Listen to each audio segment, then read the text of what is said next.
Welcome to South of Hollywood. I'm your girl, Freedom. Tenacity, that DJ. Happy Long Beach Pride weekend, y'all. Woo woo. Hey.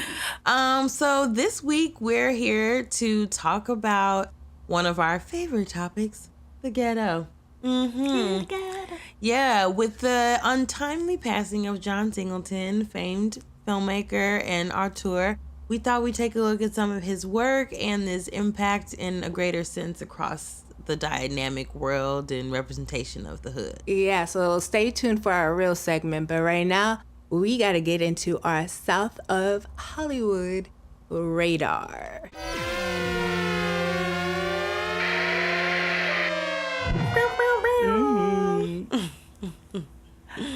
Alrighty, so first on the radar is Rocketman. This is Paramount Pictures, y'all. So we're going to be in for an epic treat. I just freaking love Elton John. So this is Dexter Fletcher, who actually finished off Bohemian Rhapsody, after Bryan Singer was fired, written by Lee Hall, and it's starring Richard Madden, Taron Egerton, and Bryce Dallas Howard.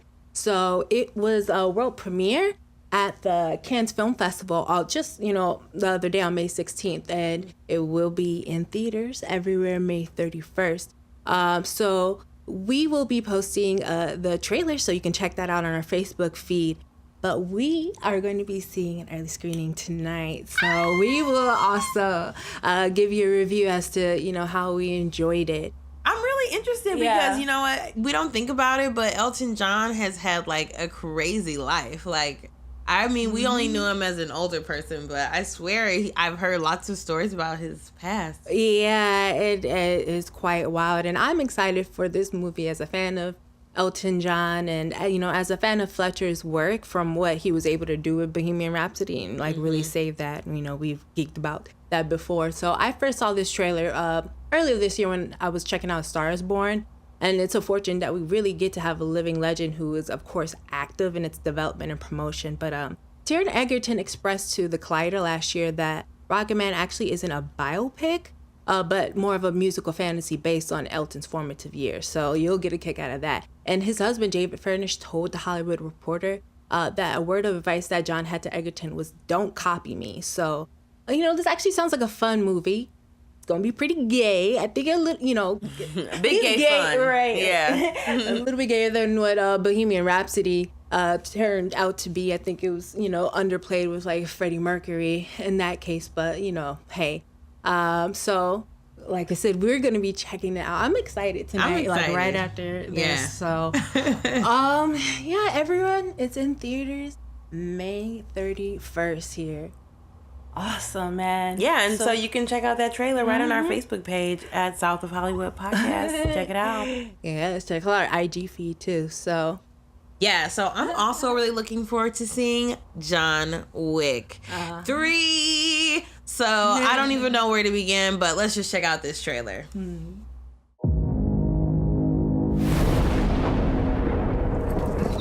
You have no idea what's coming. Mr. Wick broke the rules. I trust you understand the repercussions if he survives. John Wick, excommunicado, is now in effect. You shouldn't be here. Nice suit. Good to see you, too. I need your help. After this, we are less than even. There's no escape for you. So, yeah, it's the third installment. It's actually, I think I said it last time, it's actually the John Wick film that you thought the first one was going to be. But now it's actually coming to the time where it's like, yeah, I'm about to fuck everybody up.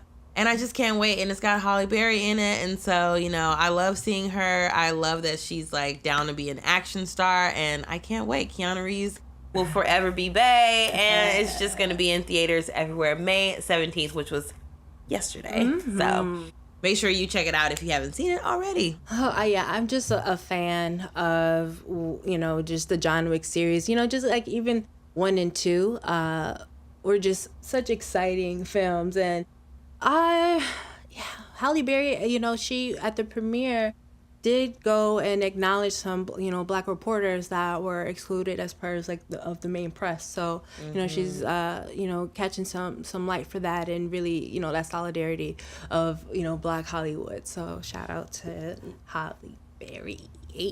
And one last trailer. So, my cousin is also a filmmaker. Yes, it runs in the family.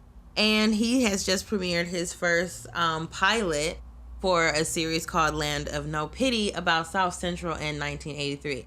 So I thought I'd share that trailer with you guys. Check it out. He's hoping that it gets picked up soon. And let us know what you think. Just further, the unit 225 with a firearm, 90th and Budlong, 90th and Budlong. An unknown male subject pulled out a firearm and shot at a group of males standing on the corner. One male appears to be injured and is currently on the ground. FD's 10-4 en route. Male subject was last seen running on foot, unknown DOT.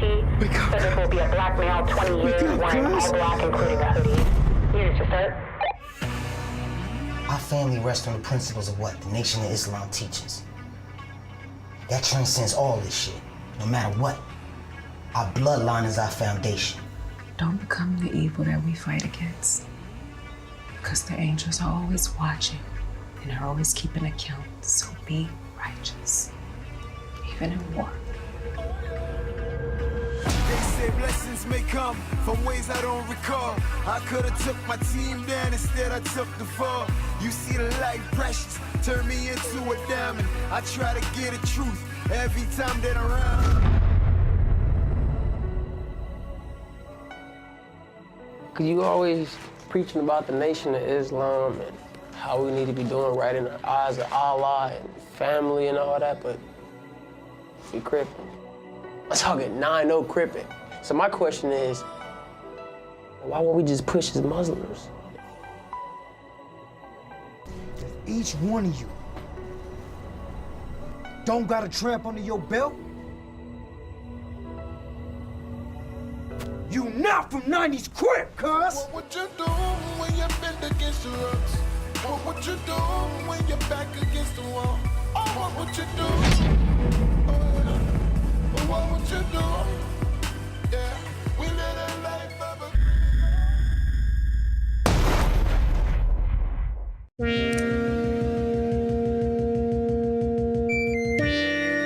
And now for the state of Mary Jane.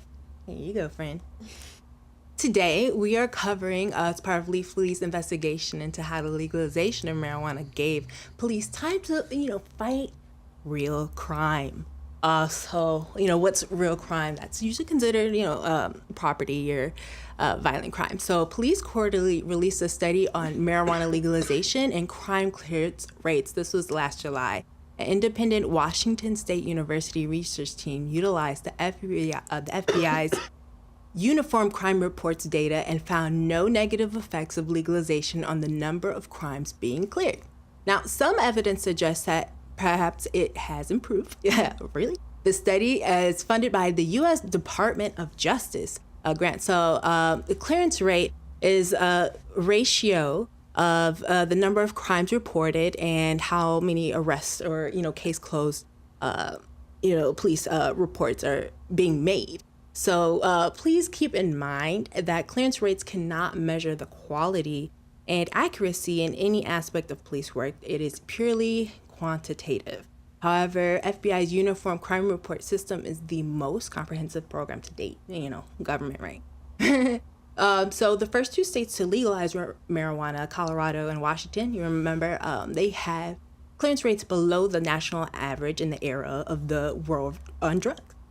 So voters supported Colorado Amendment 64 and Washington Initiative 502 back in 2012 to better prioritize how their law enforcement spends times out on the street.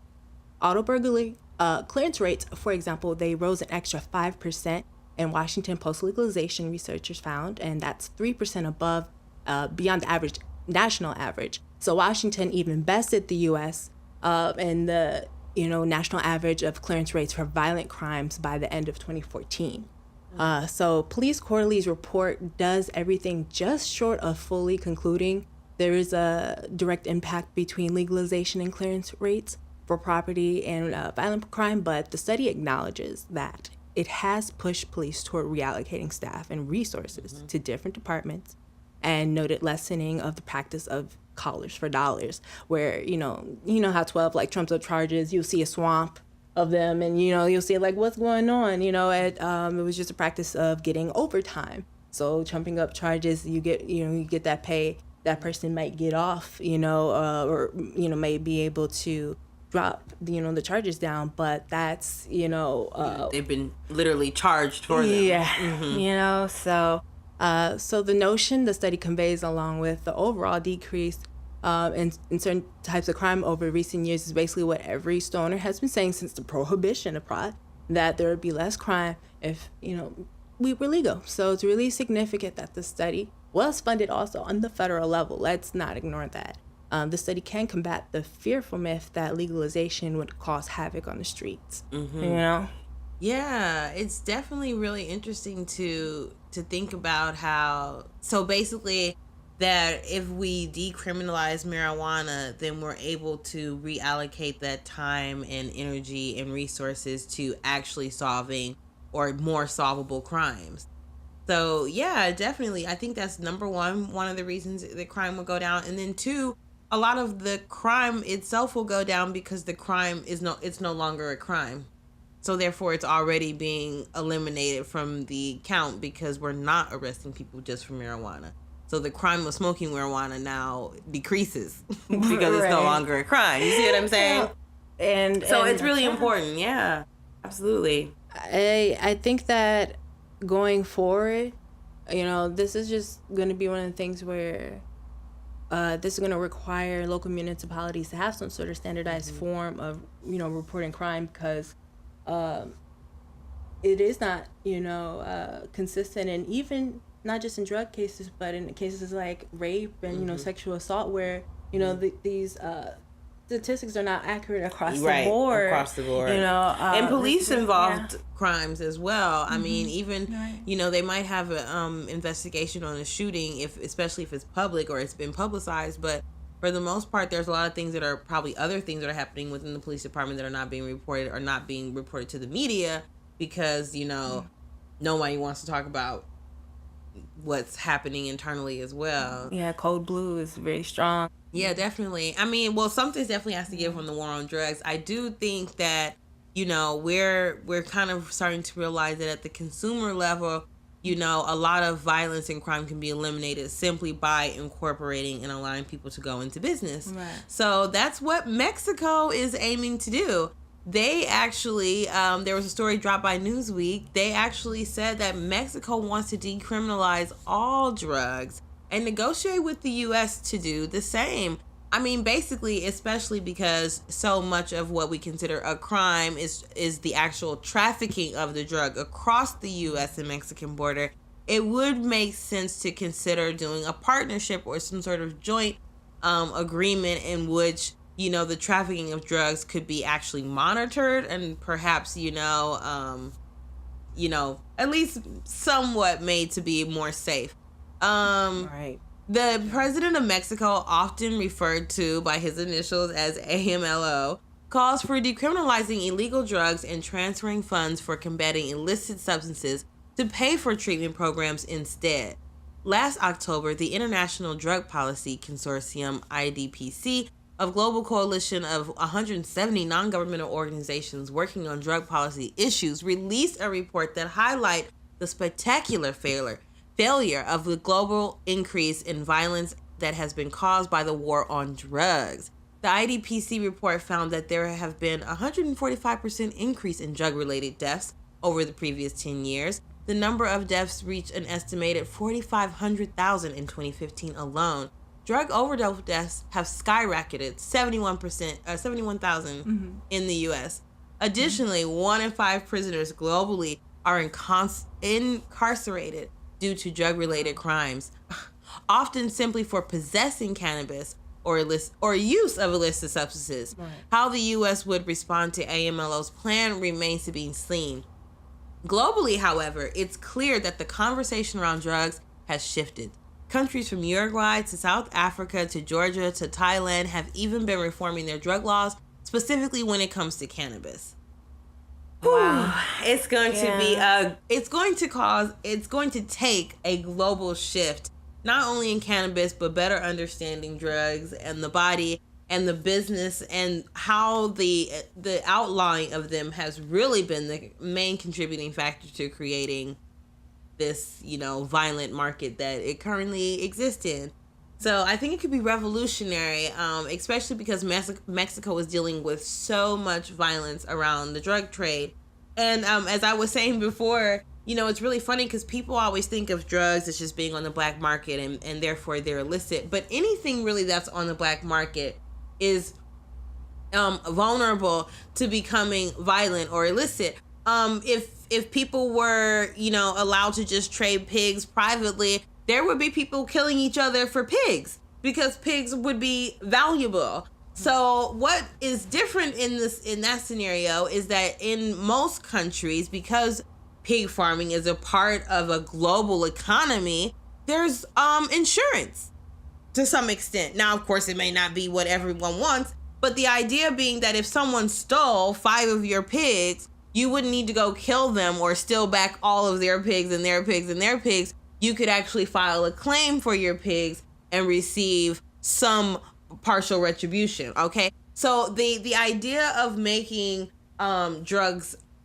all drugs, legal, would possibly allow other industries to develop. So the possibility that we could make all drugs legal would potentially open up an opportunity for other businesses and industries that could come to support and allow it to not be quite as violent, because like I said, there could be an insurance industry then, there could be a policing force then, there could be there could be co-ops then, and then people could actually buy into the people that actually farm and distribute can actually buy into the company, right, as it were. So this idea that drugs are just bad because drugs are inherently bad is absolutely a construct, and if we think about it differently, we may be able to come to some other resolutions. Even with Nevada, they're gonna have social lounges soon. Not anywhere by the strip, but basically, the expansion of how it's gonna be normal or social and everything, and as it legalizes, more people who wouldn't otherwise do it, because there are people out there, that are real like, I'm not gonna do it. Oh, why? Because it's illegal. Oh, and that's it. It's just like that. So it's widening in that case. So yeah, man, go Mexico. And we'll be right back. We're glad you liked the show. Go ahead and subscribe to our YouTube channel now. In addition, we can be found on Apple Podcasts and SoundCloud. If that wasn't enough, you can check us out on Facebook on our South of Hollywood page, Twitter at SOH the Podcast, as well as SOH Podcast Official on Instagram. Our website, southofhollywoodpodcast.com, is live and running. Go and check out exclusive content. If you like southofhollywoodpodcast.com, then advertise with us and reach new audiences. Contact us at sales@southofhollywoodpodcast.com for more information about affordable rates.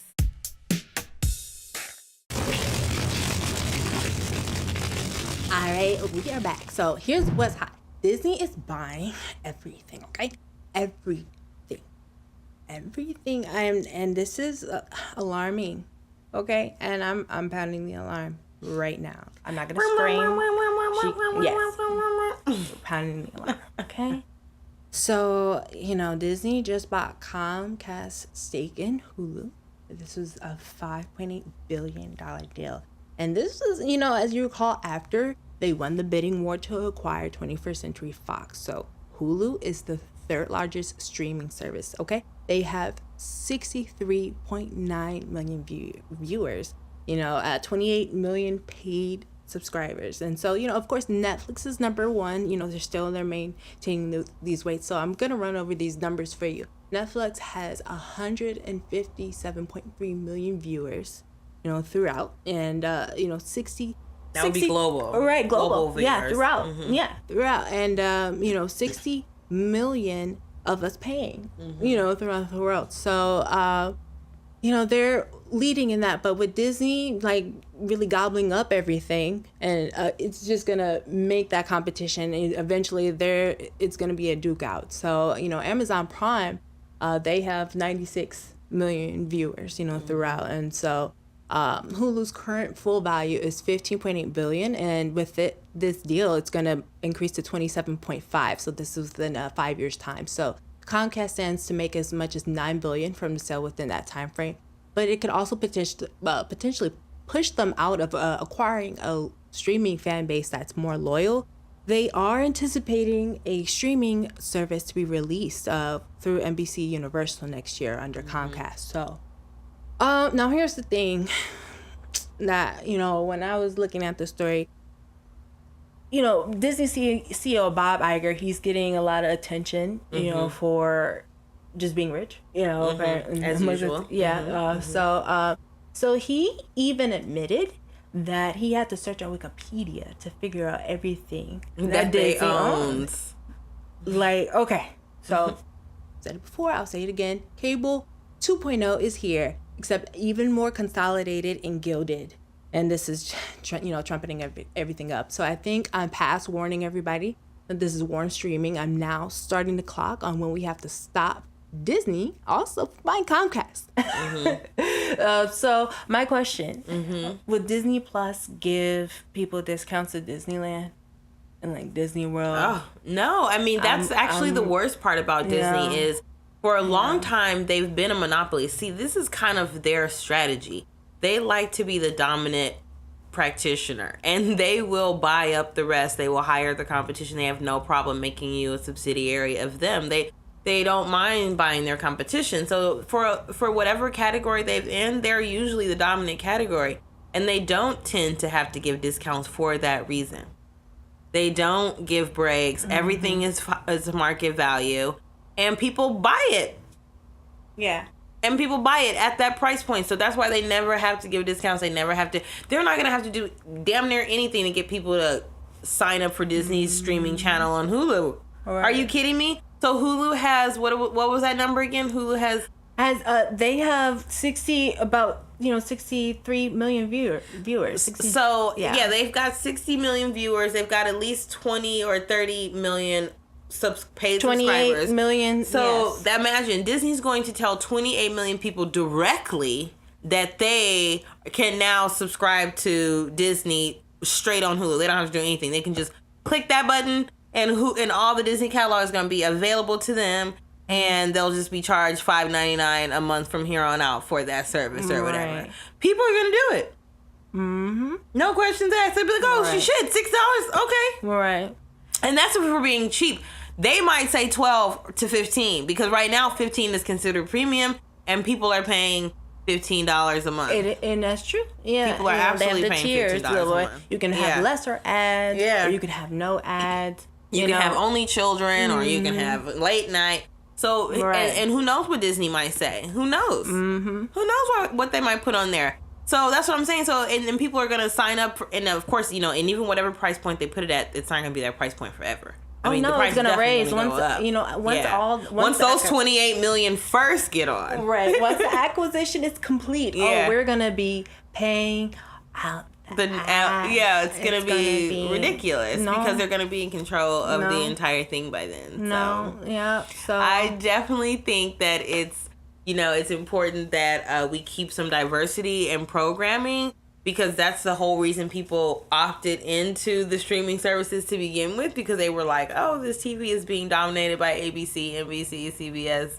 We can't get free of them. Oh, here comes cable. Okay, now cable dominates all of the news and entertainment programming. And then it's like, okay, let's get to online so we can get some alternative programming. And then what do? They buy up all the little streaming groups and services and production companies and everything.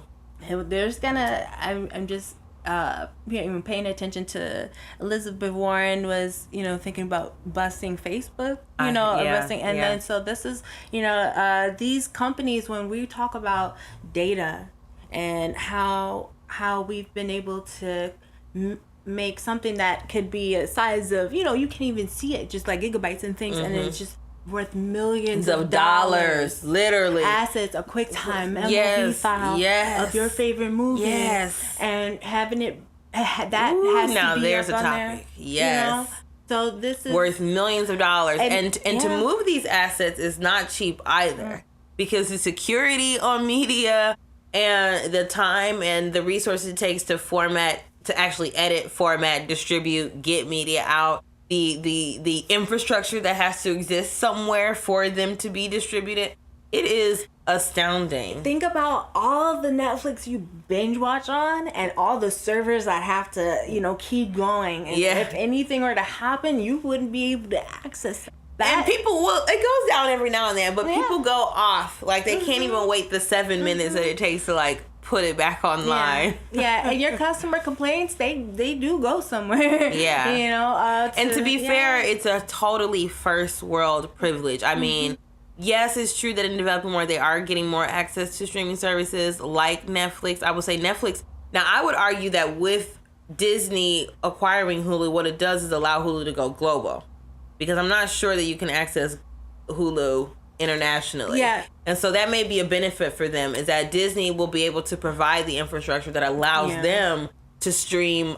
Well, they do have international. Globally. They do have international channels. However, the Disney's catalog, like, just Bob Iger has to go on Wikipedia. And, well, I mean, you can watch international things on Hulu, but I'm saying Hulu doesn't work in Nigeria. They have access. No, well, probably not. But they may have more countries, but they do have international access. Some access. Okay. Well, that's what I was saying when I was growing up. Besides Nickelodeon and the Disney Channel, which Cartoon had, Network. and then they got like Cartoon Network.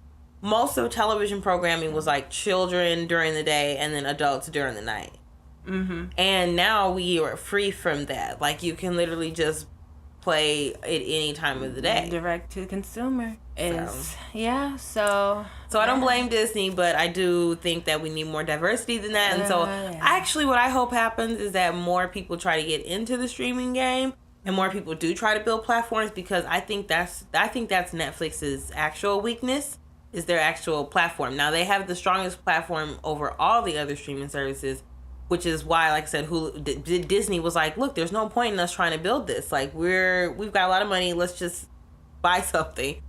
But yeah, it's actually really hard. It looks easy, but I imagine there's a lot of coding. There's a lot of work that goes into making sure that there's endless space, and then that these things stream seamlessly. Yeah, right on cue. Right on after cue. You see it on TV. Yeah, you need it the next day on demand. iTunes, anything. So, okay. Yeah, I have my feelings reserved. I'd still always love Lion King, though. So we'll see what happens with that one. All right, Disney. So my hot topic most recently is the Met Gala. It was an astounding event. So I don't know if you guys know about the Met Gala. I mean, traditionally, it was just an artistic, event, party, I don't know, auction sort of thing, fundraiser. I don't know what they really considered a gala. I mean, they call it a gala, but that's what a gala is. It's usually like a fundraiser and like auction and things like that. So anyway, but over the years, it's really turned into like a fanfare for the New York and artistic elite. And it's definitely something that I look forward to every year, because now they're really getting into wearing costume and really exploring like themes and decoration and like ornament, and I just really love it. So this year's theme was camp, and I remember as a kid my mom used to say that to me all the time, like you look so campy, and and it was always kind of like a little connotation of like doing way too much, like over the top, maybe a little tacky, but not necessarily tacky, just like like eccentric, like people are gonna see you coming a mile away, like, oh my god. So and I always really try to like balance that out, like I don't want to be campy all the time, but sometimes you just gotta be like, shit, I'm up in this bitch. And I thought, what's more emblematic of Ghetto becoming mainstream than the idea of camp fashion and style at the Met fucking Gala. So, I thought they did, a lot of people pulled it off pretty well. There were some really great moments. I actually posted a commentary, so you guys can check it out on our Facebook page. full of jokes. But, you know, some of my favorites of the night were definitely Lizzo. She stands out in my memory. I mean, this bitch was pink from head to toe, but the dress was fly and the coat was hot. It was amazing. Super dope. And, of course, Lena Waithe, because I already love her. But she wore this dope-ass pinsuit jacket that was actually made, the pinstripes were actually made of, like, lyrics from hip-hop artists. And the buttons were, like, faces of, you know, rappers. I think there was a Nipsey Hussle, and there was a Tupac and, you know, Biggie Small's face. And the back of it was, like, you know, black trans or black queens invented, like, camp. You know, so just giving us, like, all the real life commentary, and it was really amazing. I appreciate Billy Porter's extravagant entrance. Oh my God. Cardi B. Extravaganza. It was just like everything to me. And I think it even Cardi B was a blood drop. Is that what they were saying? She was like a little just flowing, flowing, you know. So yeah, it was just really cute. You know, whenever I see Met Gala, you never get anything less than spectacular. I mean, and this was why the theme was like so funny, because it's almost like having no theme, where it's just like do it, you know. And then you know, there were some bad ones out there. I thought Katy Perry looked a hot mess as a chandelier. That is not camp. That is foolish. She needed to, you know, her dress needed to have some other sort of element of light. I mean, at least. Then there was J.Lo, who I swore just wore Beyonce's costume from the Partition video back in like 2015. Like, yeah, like, yeah. I was like, first of all. Second of all, you actually look like a 1920s jazz. Oh, like, I think you just maybe should have tried again. Like, that's really boring. I'm like so bored. Yeah, it was just everyone's interesting. My take, you know. I like I guess my little camp. You know, this weekend, Long Beach, right? Well, yeah. Hey, by the way, I'm okay. This is obviously, you know, I had a bird scooter accident, y'all. You know, be careful out there, LA or DC, anyone that got them bird scooters and everything, get them portable helmets and all that stuff. Yeah, get a helmet. Yeah. That's why you need a helmet. Oh, yeah. You had a helmet on? No. See. Who, and be real. Who wears a helmet? Okay. I don't know, but I have one around here somewhere. I'm going to get a helmet. No, fine, because, you know, things happen, but I'm okay. But happy I still get to wear my donut in my our future. You know what I'm saying? This actually gets me free donuts at Krispy Kreme. Ooh, I need a donut. Like, you know, they're really generous, but I double up on free Krispy Kreme donuts when I wear this hat on Crenshaw. So yeah, you know, it's definitely. It was a night to remember. So I definitely just want to give a shout out to the Met Gala, and thanks for joining us. We'll be right back. Hey, do you want us to try your great cannabis product? Go ahead and email sales@southofhollywoodpodcast.com. You can also reach out to us on social media, SOH Podcast Official on Instagram, SOH the Podcast on Twitter, or the plain old South of Hollywood page on Facebook.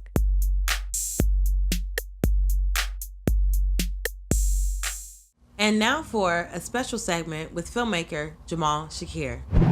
I'm Asim Jamal Shakir Jr., and I'm the director of Land of No Pity. I was born here in Los Angeles, California, but then later moved and was raised in Warner Robins, Georgia. Oh, wow. So, you know, even though I've known you your whole life, I don't know everything about you. So this is really fascinating because I'm really happy to know you as an adult, and you're an amazing artist. So thank you. I appreciate it. So tell us a little bit about the project Land of No Pity and how you got started. What inspired you? Okay, Land of No Pity is based off of a novel written by my stepmother called Land of No Pity as well. So it's based in the 1980s, stemming to present, based on government corruption, drug influx, gang culture, and impoverished communities here in South Central LA. So after reading the book, I was already into like shooting music videos and photography and stuff. That's kind of how I got into the actual media production side of things. So after doing a few big budgeted music videos, I kind of felt that I was ready to take on a project of this magnitude. So I spoke with Tony, I spoke with my dad and the rest of my family and stuff about actually bringing the book to life. And it was something that they had already envisioned, but was just waiting on the right time. So it was kind of like perfect timing. So we just finally wrapped up shooting the pilot, a 20-minute pilot for the first episode. So.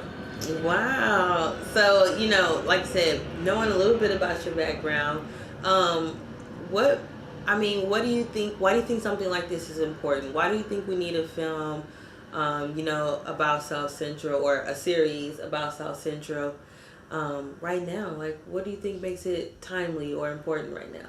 Oh, not even right now. I think it's just like, in general, us as a community, a black community, we need to wake up and be aware of the things that's going on around us. There's a lot of negativity, a lot of things that were bestowed upon us that we have to endure, and we have to fight that much harder to be able to break that curse. So I feel like at any time that we can produce something that's meaningful and still has power behind it and a real meaning behind it, while still being able to encapsulate the people that live here so they're able to relate, is always going to be something powerful. Great. So, I don't know if you know, recently John Singleton actually passed away. Mm-hmm. And so he's kind of like the theme behind our, topic today. So, can you tell me what's your favorite John Singleton film?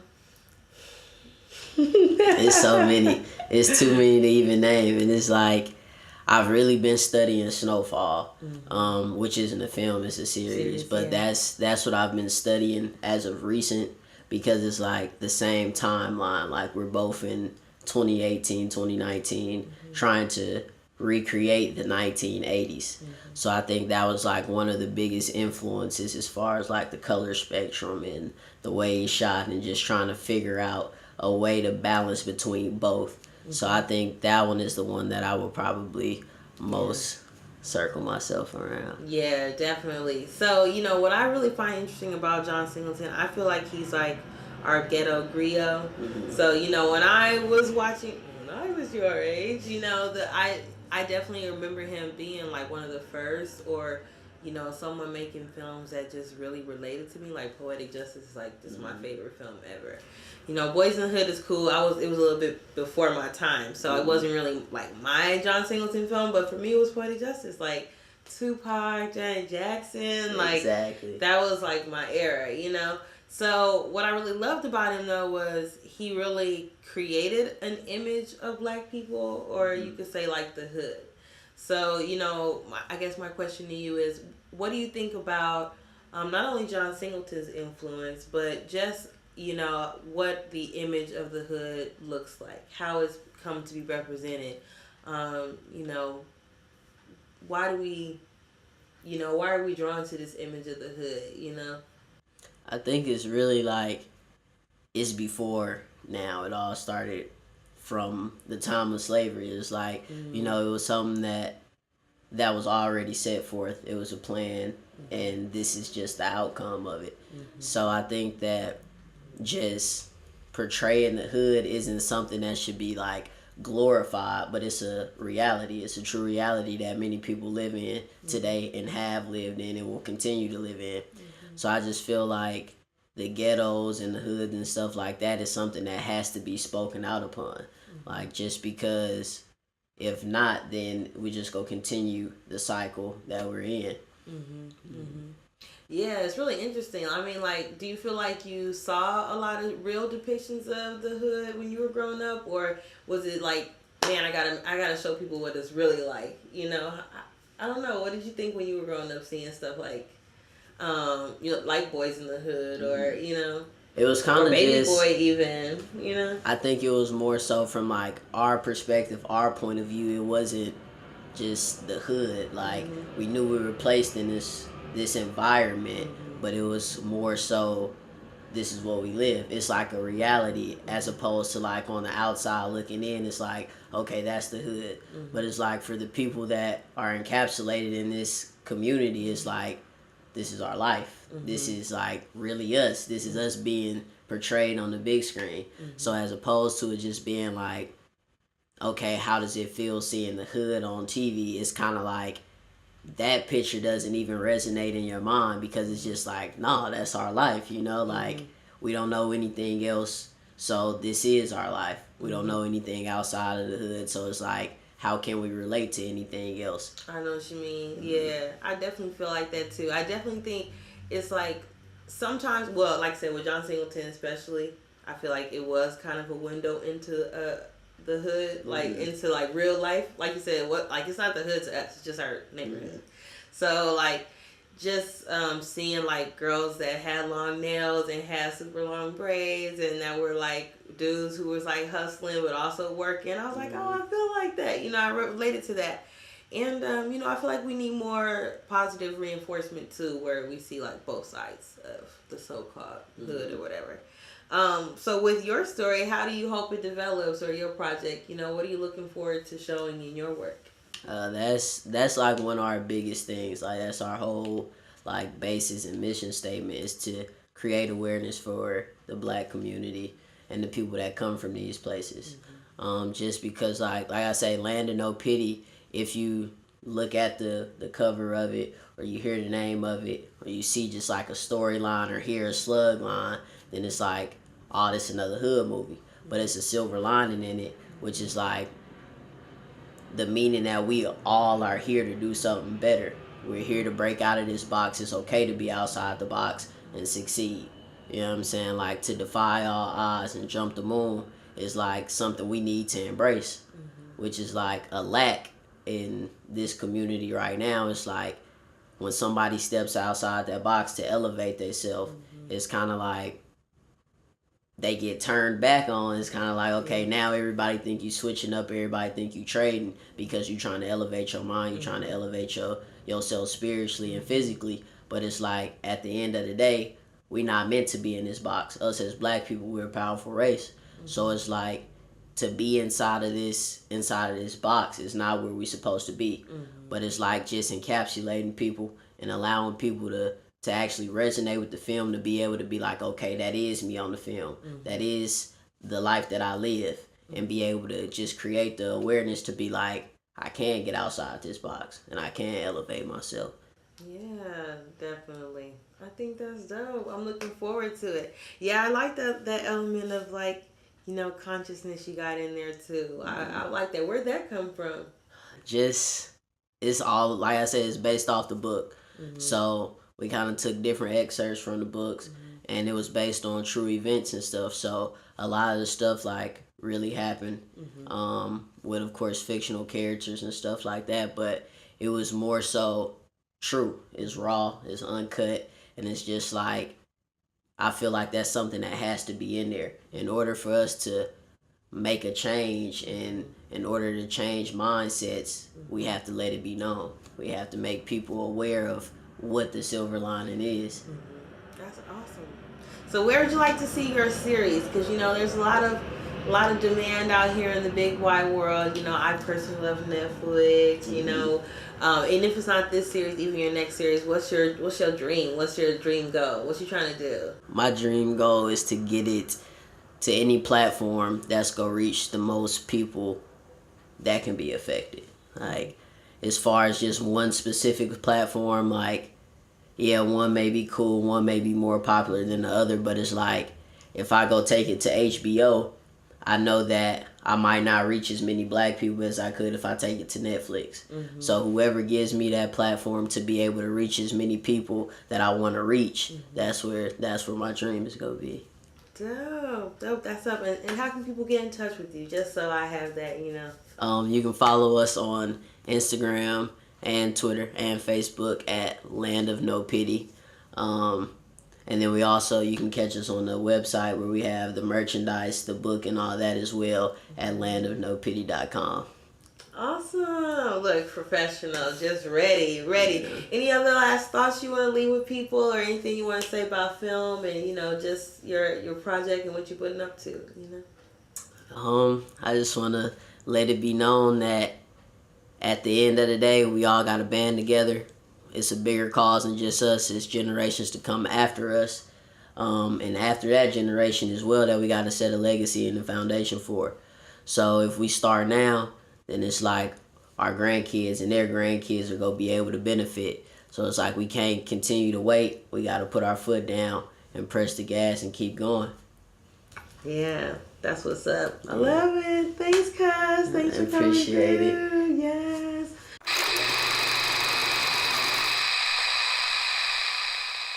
All right, and welcome back. This is The Real.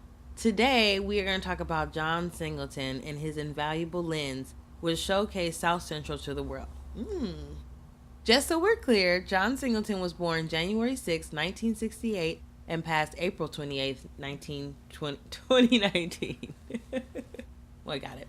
So, Kojo, why don't you tell us a little bit about yourself and, why you wanted to talk about your relationship to John Singleton today? Well, my name is Kojo Sankofa, but also my government name is Kojo John Appenton. I'm a filmmaker and journalist, originally from Ghana, West Africa. And it just happens that John Singleton was married to a beautiful actress from Ghana who played in Color Purple.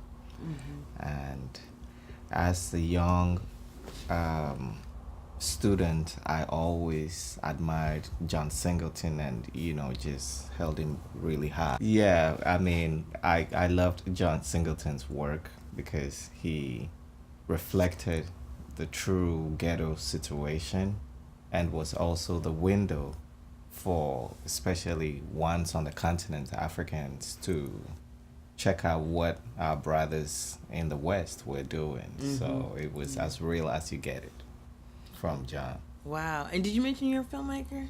Yes, I am.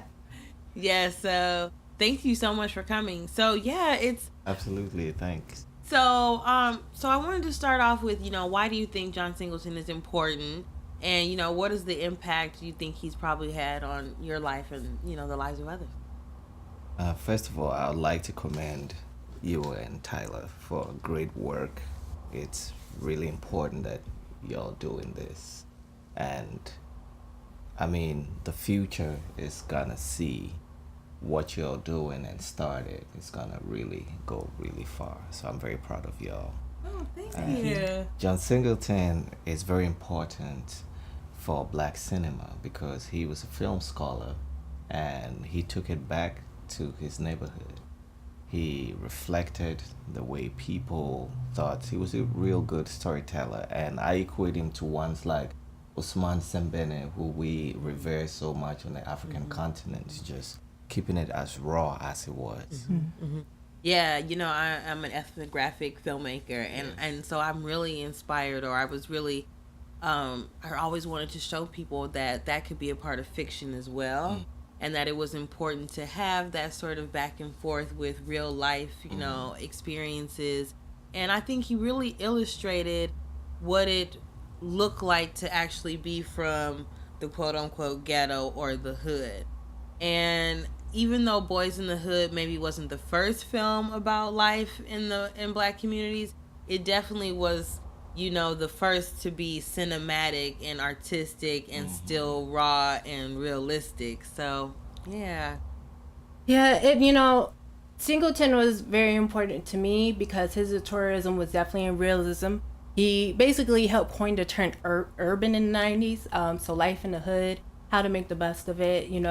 His female characters or women characters throughout are very strong, very complex connections between black women and black men, how to survive in the hood, what it means to have relationships and go through things kind of earlier than what our white counterparts would, as far as what our what's expected of us in life.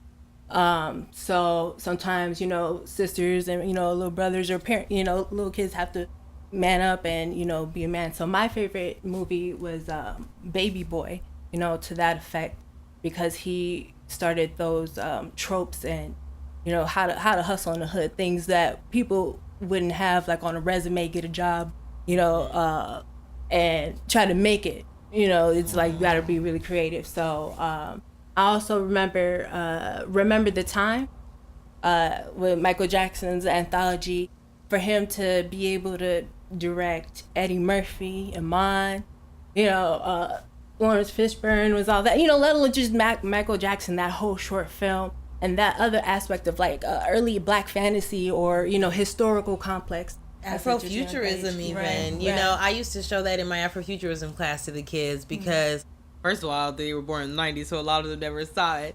But just the idea, of incorporating culture and identity and history into, pop culture and things that were mass appealing, but also respectful, dignified way. So I feel like I said, Boys in the Hood goes down as just like a really interesting story, but it's a Greek tragedy, told from the perspective of the hood. And so I always really thought that was beautiful. I personally love Poetic Justice, and it was before I even really knew who Tupac was, but I knew who Janet Jackson was. But I just thought it was, like I was saying, just a romantic comedy. It's like, but if rom-com were done the way Black people experience it, like we were talking about cinema noir a few weeks ago, it would be this tragedy. It would be a tragedy. And I just thought that's kind of what ends up happening. It's got this twist to it, and but at the same time, like I said, it's like a great first day. It's like, people who meet, and then fall in love, even though they're totally different or whatever, they think they're different. So it's just like really great. And like I said, my cousin mentioned Snowfall, and him being kind of inspiration behind getting that series off the ground and being able to produce, something that was continuous. And then I think their focus was really just putting people to work and making sure there were Black actors and, producers and staff and people making it happen. For real. And I mean, he had a variety, even with taking on Too Fast, Too Furious, who knew Ludacris, could be the actor. And he really just kicked off so many people's careers and really made it possible for, now we have so many Black-owned production companies. Ice Cube, definitely openly attributes his Cube vision, to John Singleton. And I think even like Queen Latifah was just like, that's been such a huge inspiration. I mean, well, everyone, for so many people, but like she's in the media mogul now because of like being able to tell those type of stories, basically, Yeah, it took for somebody like John to give a lot of Black people a shot. And then he's established for himself in Hollywood his own mark. So people will forever relate to his films and always be that. Yeah. So like I said, you line up all the different films together and you start to see that he really did kind of construct a universe, as we're so common to say right now. But, a style and a community, if you will, those are all different parts of South Central, different times and different experiences. I always really appreciated how he did, like we were talking about Baby Boy, that Taraji P. Henson played such a complex character, and they took something that was often seen as a stereotype like baby mama, and then really delve into what that was like and how tragic and hurtful it was, because she loved this person and she wanted him in her life, but he didn't get a job, he didn't help pay the bills, he would take her car and run her stuff up, and maybe sometimes he will be nice, but a lot of times he will be abusive. So it's like, that was a real live experience. And I personally knew a lot of people experiencing that as a young woman. And then here it was, the first time that it was given credence as a real story, as a real narrative, as something that a lot of women go through and experience and feel. And I was like, we do. That is our story. And nobody ever shares that story. They just be like, oh, they baby mamas. Oh, look at the baby mamas fighting in the street. But they might really love this person and be going through it and be feeling like they need them, and that give him that humanity, give him that dignity. I thought was just always my favorite thing. So I loved Taraji P. Henson so long ago because I felt like she really did that. She encompassed that character.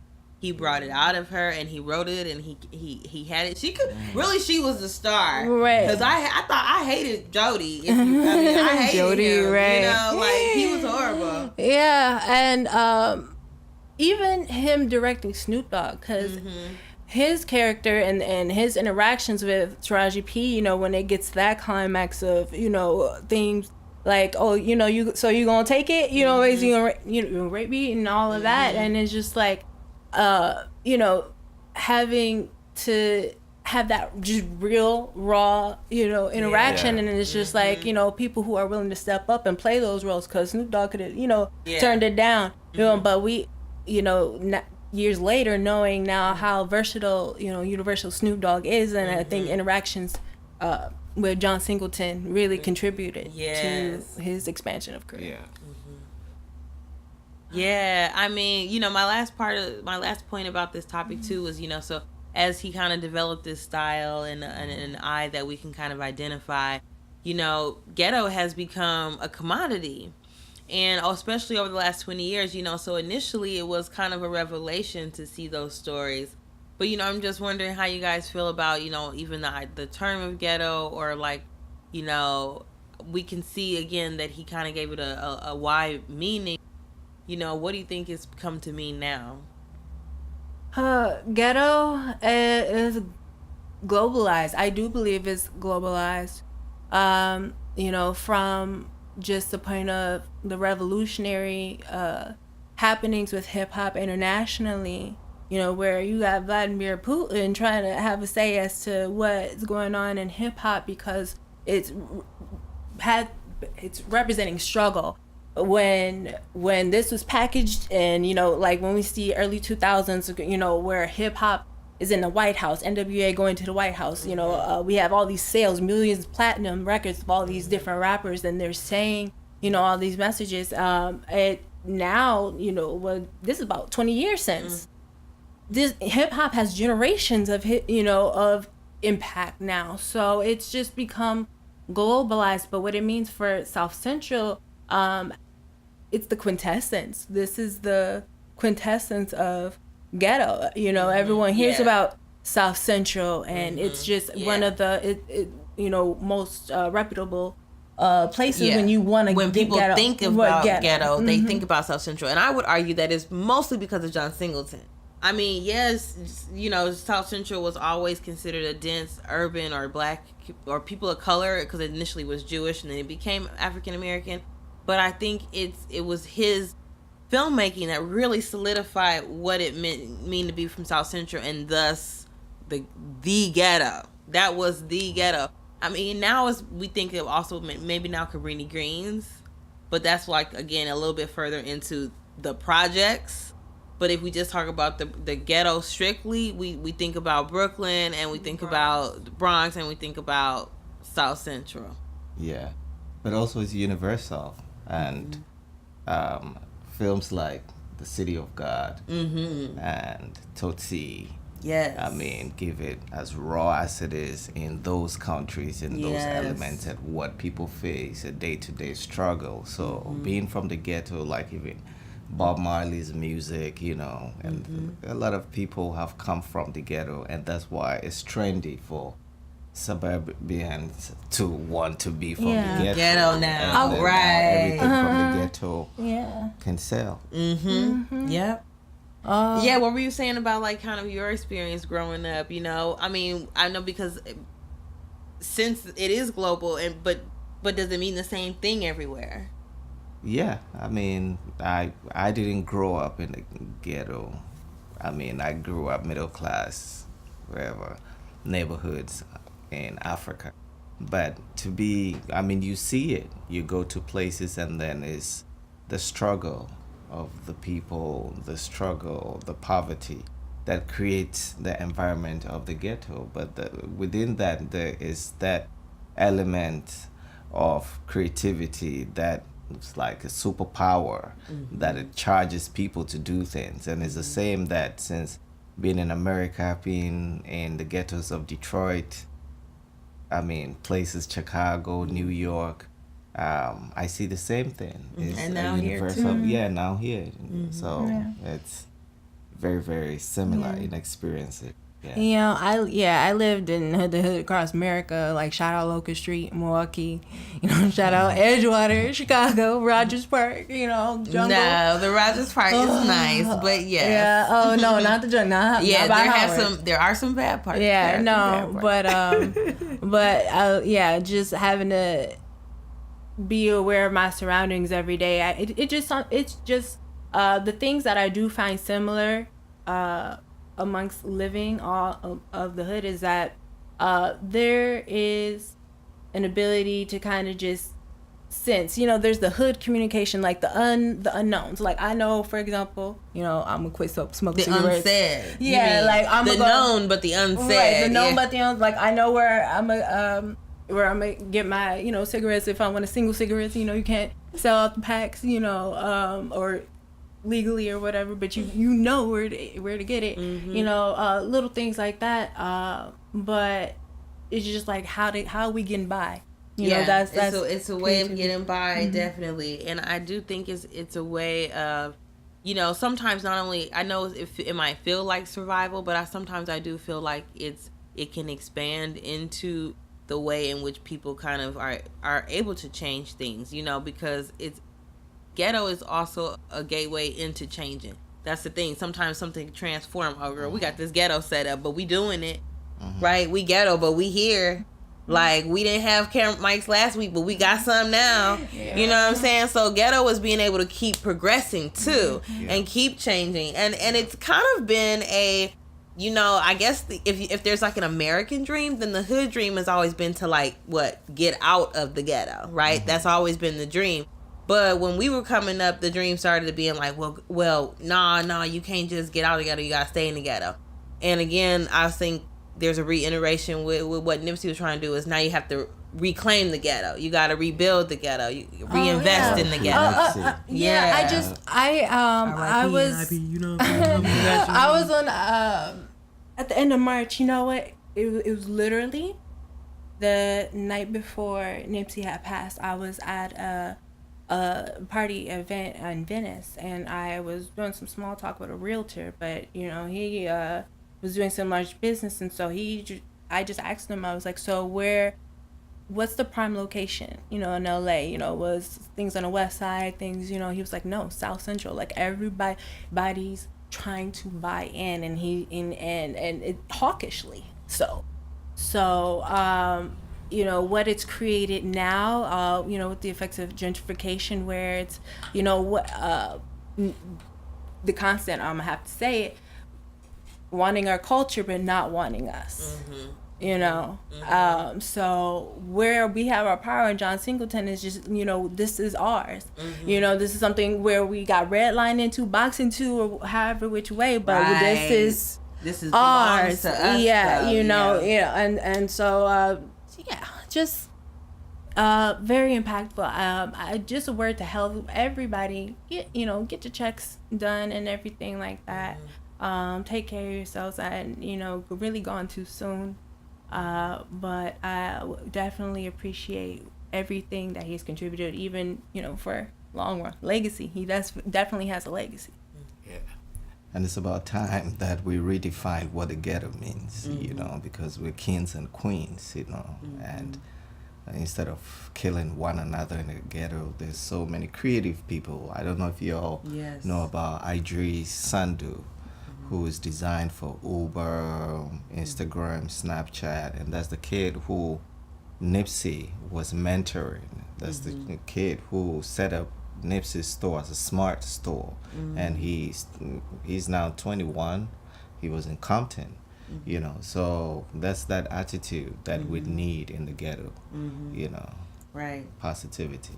For sure. Oh my gosh, man! So we definitely got real up in here with you know, all these heavy topics. So please, you know, take away and share this with your friends, you know, because it is hella hot fire in these streets. And let us know what you think. Let us know what you think about Ghetto, your thoughts about John Singleton, maybe your favorite film, or just anything you want to share about, you know, life in South Central. Right, for real. If you got questions for us, it's all gravy, you know. It's all love over here. And thank you for joining South of Hollywood. We'll see you next time, next month. Catch up with us. And now for our viral video. This year, the Met Gala really showed out. And so check out this viral video with Sierra and Big Frida.